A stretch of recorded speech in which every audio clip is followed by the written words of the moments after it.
haben uns überlegt, statt wie alle anderen direkt von der Grenze nach Ulaanbaatar hochzufahren, erstmal hier unten im Süden zu bleiben. Da ist nämlich die Wüste Gobi. Und zwar haben wir gedacht, wir fahren von Zain Chand nach Dalansat Ghat. Wir sind unterwegs, 500 Kilometer liegen vor uns. Mal schauen, wie lange wir dafür brauchen. Aber wir wollen viel schlafen und uns Zeit lassen.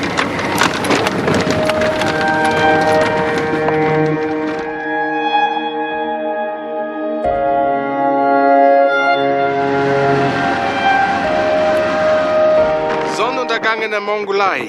Kaum zu glauben. Heute erste Nacht und wir haben jetzt schon gerade nur noch 7 Grad im Auto. Draußen ist Winter und der Wind heult ins Kedimobil ums Haus. Und da gibt es nichts Besseres als Linseneintopf.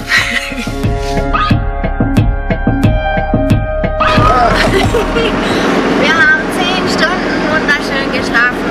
Endlich wieder zu Hause. Jo, richtig cool. Und eine nette Nachbarschaft haben wir gehabt. Ja, schön. Kam auch der Nachbar vorbei, wollte mal wissen, ob es uns gut geht und ist wieder weggedüst mit seinem China-Moped.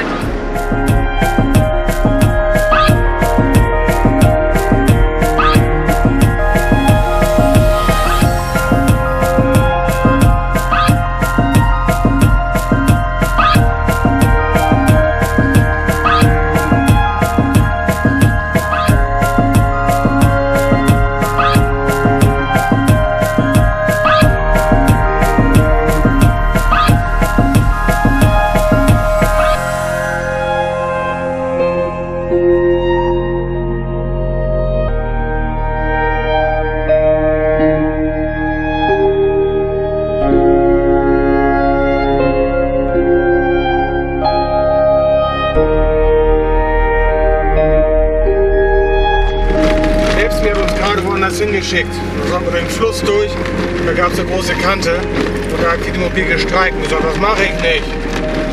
Jetzt müssen wir hier so einen kleinen Weg fahren, eine Abkürzung zu einer anderen Hauptpiste und da geht es dann hoffentlich weiter.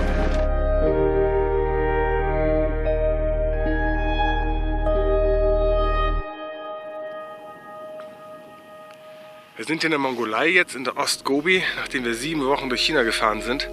Und das ist hier echt unglaublich. Absolute Ruhe, Stille, Weite. So gut überhaupt keine Menschen. Im Gegensatz zu China, wo es proppevoll ist, bevölkerungsdichteste Land. Es ist alles laut, die rotzen, die schmatzen da rum. Die brüllen sich förmlich überall an. Und das ist echt Entspannung hier.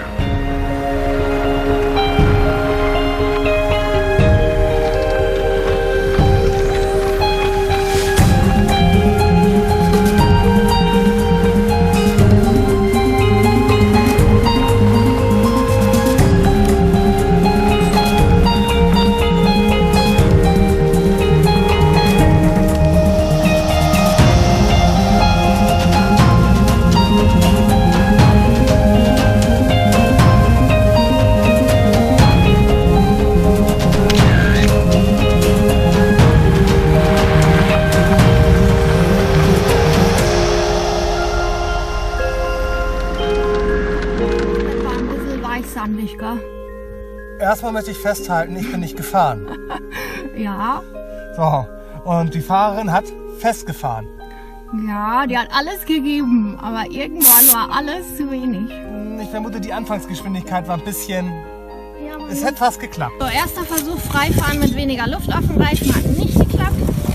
Jetzt graben wir ein bisschen mit unserem russischen Klappspaten. So, Plan B ist jetzt, unterm Reifen ein Loch gebuddelt, Steine reingeschmissen, hinten dran noch ein paar Steine, Fußmatte drauf und jetzt Gas.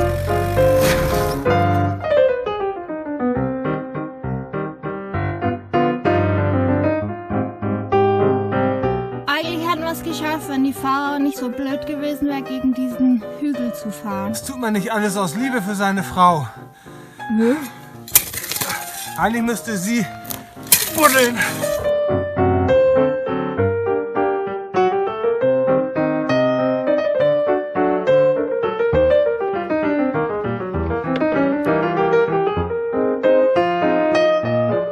Da stehen wir hier heute Morgen.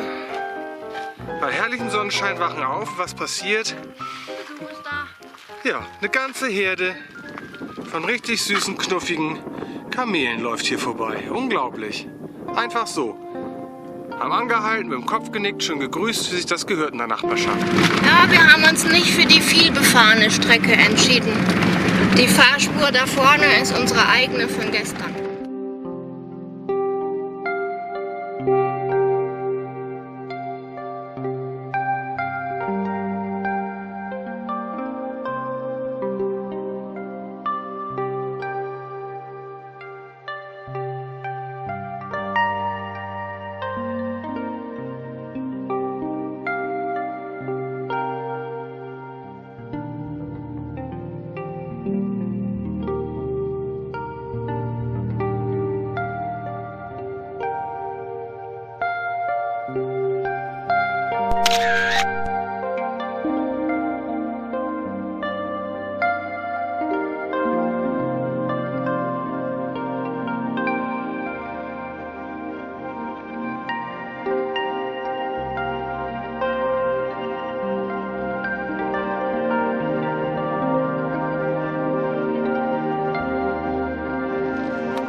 Hat er gerade noch gesagt, der Mongole, das wäre hier eine ganz schlimme Piste und gar kein Verkehr.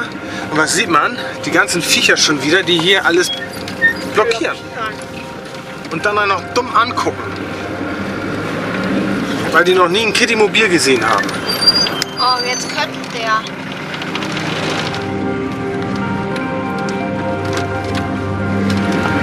Ja, jetzt beeilt euch aber, Kitty-Mobil kommen. Nee, meine Frau will ja sehen, ob ich stecken bleibe oder nicht.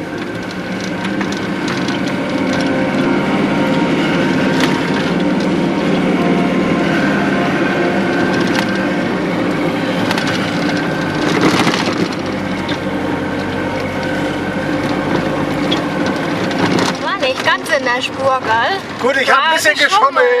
So, wie man sieht, links kommt die große Piste. Wir kommen rechts von diesem Mini-Zeugs.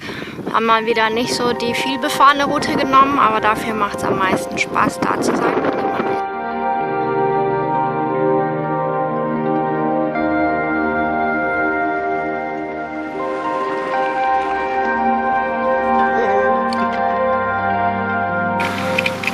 Und Frau Neumann, was macht man so nach 4 Tagen draußen in der Gobi Desert?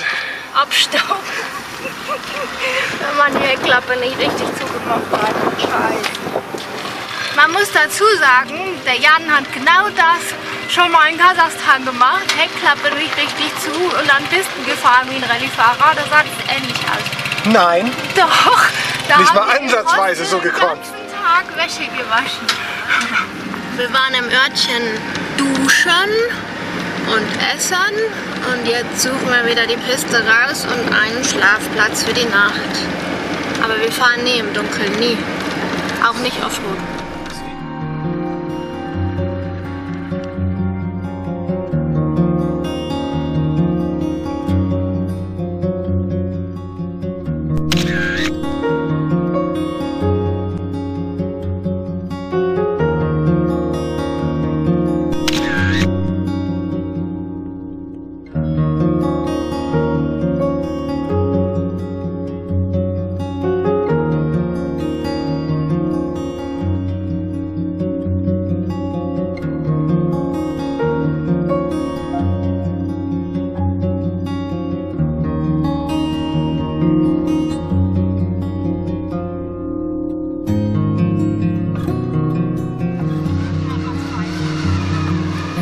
Wir sind in der Südgobi bei den Flaming Cliffs und draußen stürmt der Wind. Und hier drin gibt es Tee und, was haben wir noch dabei? Heiße Waffeln.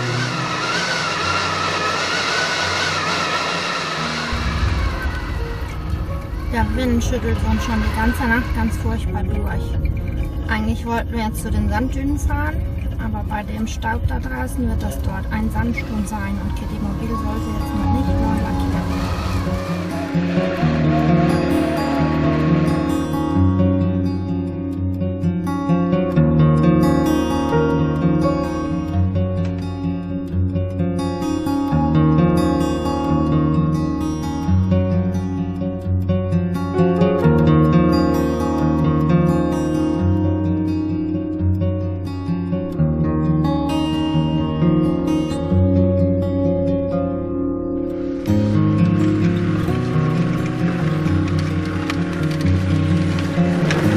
Rechts abbiegen. Man braucht einfach nur mal ein GPS und ein Navigationsgerät, auf das man sich verlassen kann. Dann schafft man es auch im Dunkeln in der mongolischen Steppe zum Nationalpark zu fahren. Da geht's runter. Da geht's auch runter. Mach bloß voll.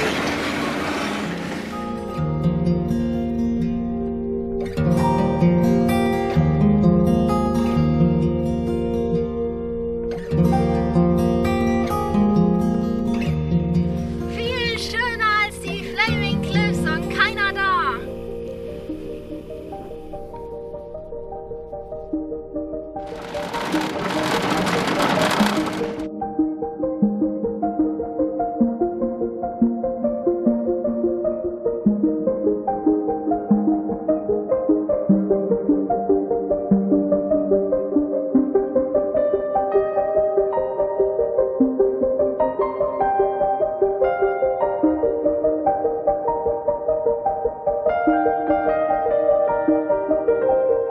Der Asphalt hat uns wieder, nach wie vielen Kilometern haben wir denn jetzt eigentlich? 1000 oder so? Knapp über 1000. Über 1000 Gerumpeltes und Gerappels. Aber Kitty Mobil macht das super.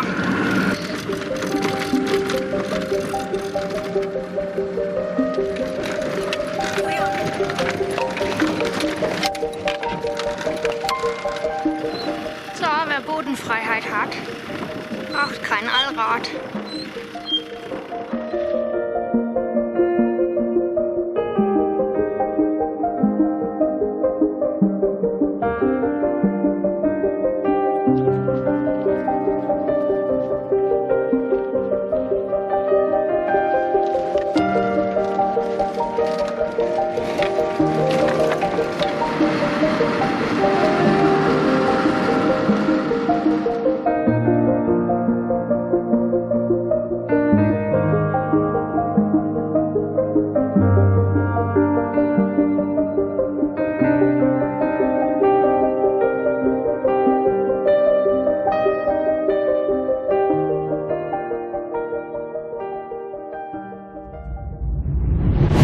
Connected.